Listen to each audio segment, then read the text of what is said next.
All right, guys, welcome back. Survival Living here. So, things to talk about.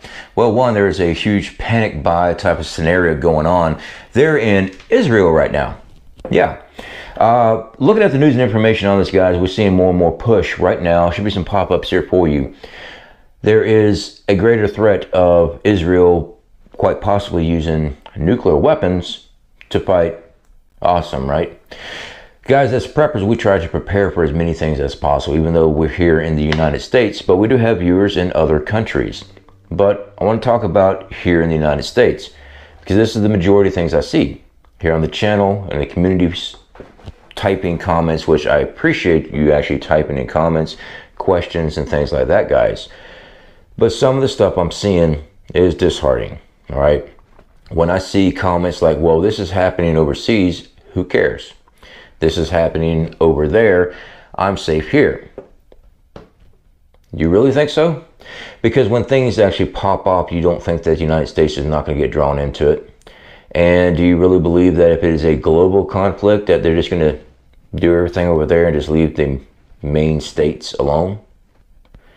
No. If a massive World War III was to erupt, was to go full-fledged, no more hiding from media and stuff like that about how intense we are at breaking that cusp into full-blown war, what do you think is going to happen here?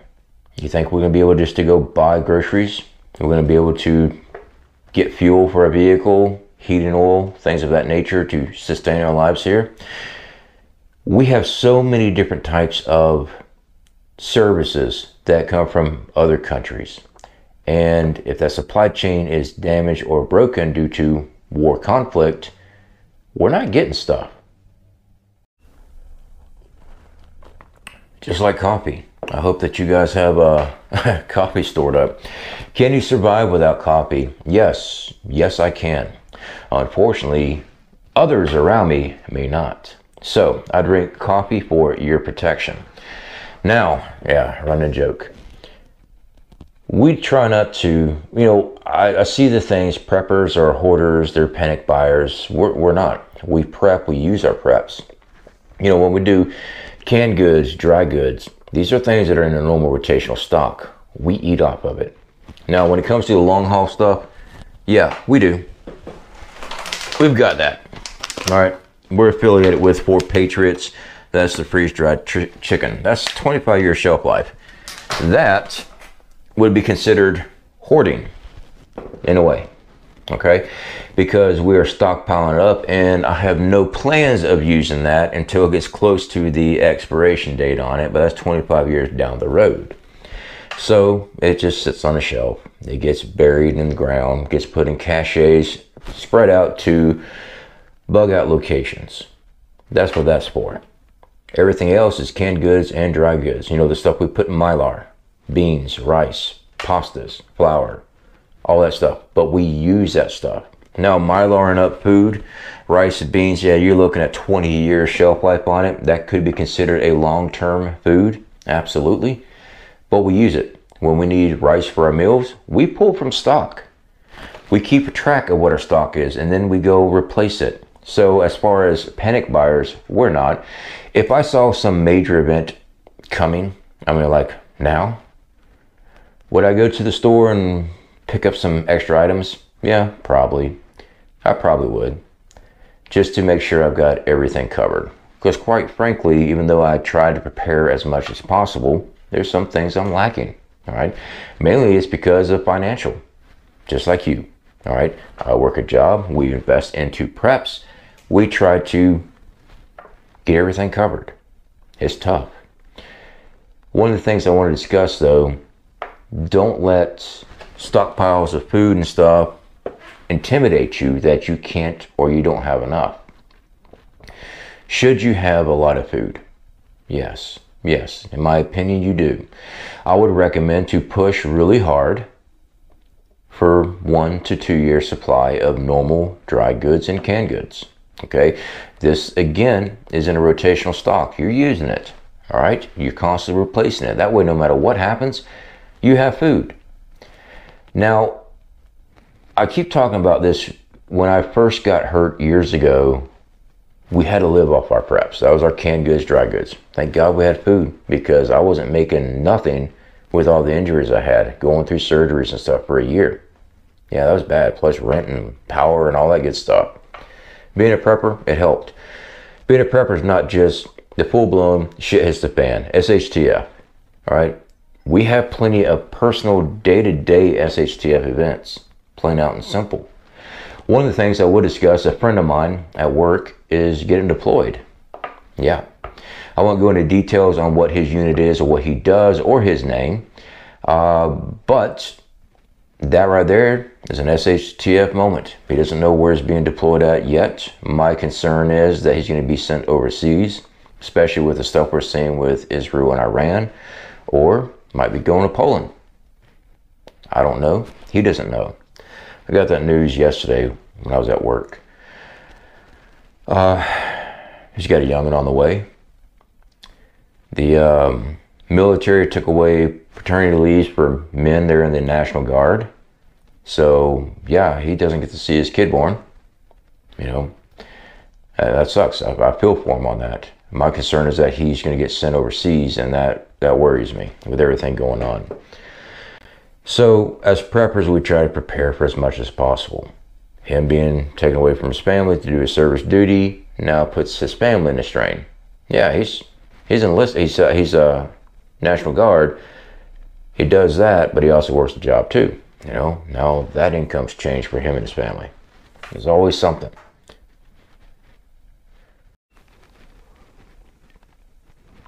Good old coffee.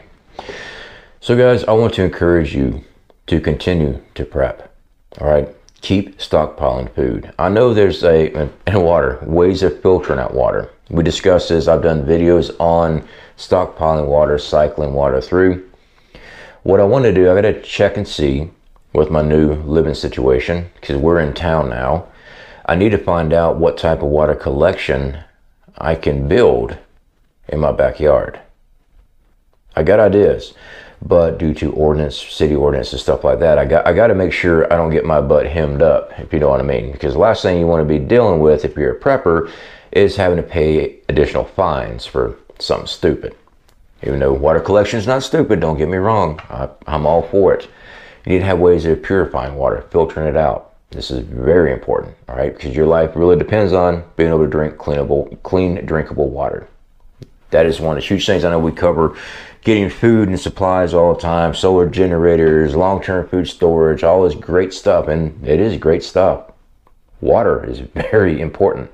You know, all the outdoor survival videos and stuff I've done, all the outdoor survival training and stuff I've done, the biggest thing to me has always been clean, drinkable water, a source of water.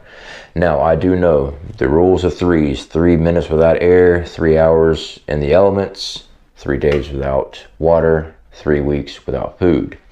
So the argument is that air and shelter is most important. And yeah, of course they are. All right, let's not be dumb. But every time I've been out there trucking, going through the woods, I am looking for a water source. That's because I know my survival comes down to that. And then I have to be able to filter it out, purify it. All right. Water is very important, guys. So if you don't have a way of collection of water, what you need to do is find local water sources around you and make sure you have the appropriate filtration systems for that. All right. Because if you don't have water, you don't have a way of digesting food. Just so you know. You might have all the food in the world, but if you can't digest it because you don't have enough water in your system, well, there you go. That ain't going to do you no good. 2, cooking your food. Yeah, a lot of this stuff, long-term food, not even, you know, everyone just points at the long-term food on that. It's not even that. How much water do you use when you cook food? Wash dishes. Use the bathroom, clean your hands. Water takes a lot, all right? You don't want tainted water to be washing your hands with. You know, I don't think people understand that. If you don't have clean water to do this stuff with, then you wind up with plague. You want, well, not the plague, not the black plague. You wind up with disease because you're using like stagnant water to wash your hands that's full of bacteria. Well, now you've got that stuff all over your hands and you're touching things, you know, making that good old coffee, checking to make sure it's hot, and then Well, still good. But you would have transferred whatever is on your hands on that. Water is important. My apologies. We have a gremlin running around in the system right now. I hear it all the time. I cannot afford to prep. And that's why I work so many hours. That's why I work so many different jobs. This is why I'm always doing stuff. Am I burnt out? Yeah, I'm exhausted. But providing security and the things that my family needs to survive is more important to me than losing a few hours of sleep. All right, it really is. I sleep better than being a prepper. Do I sleep well? No, I don't. I've got my own issues that I deal with. I don't sleep very good at night. I got my own trauma, gadoo, whatever you want to call it. We all been through shit. Let's just put it that way. All right. There's no sense of putting a stupid ass name to it. We've all been through crap. This is how you process it. I have PTSD. Well, yeah, so do the rest of us, sister. Okay? That's just the way it is. All right? It's how you process your stuff and what you move forward on. That's what makes you who you are. You want to be a prepper, you want to be a badass, but you want to complain about PTSD and everything else and how, you know, your daddy used to yell at you and shit like that. And yes, guys, I'm just referring to some of the comments I read. What do you think's going to happen when the shit hits the fan? Adapt, overcome. There you go. Or you could always sign up for the FEMA camps. All right, guys. I got some more things to do. Again, I got a lot of videos to get out to you guys, and I do apologize for my tardiness. It's just a lot of things, a lot of working parts, a lot of moving parts going on. All right, and I'm trying to get everything consolidated down. I got a lot of intel that I've got to process because I've got a lot of information that I want to vet and make sure before I come out with certain videos. Anyway, guys, y'all be safe out there and keep prepping. I'll speak to y'all later.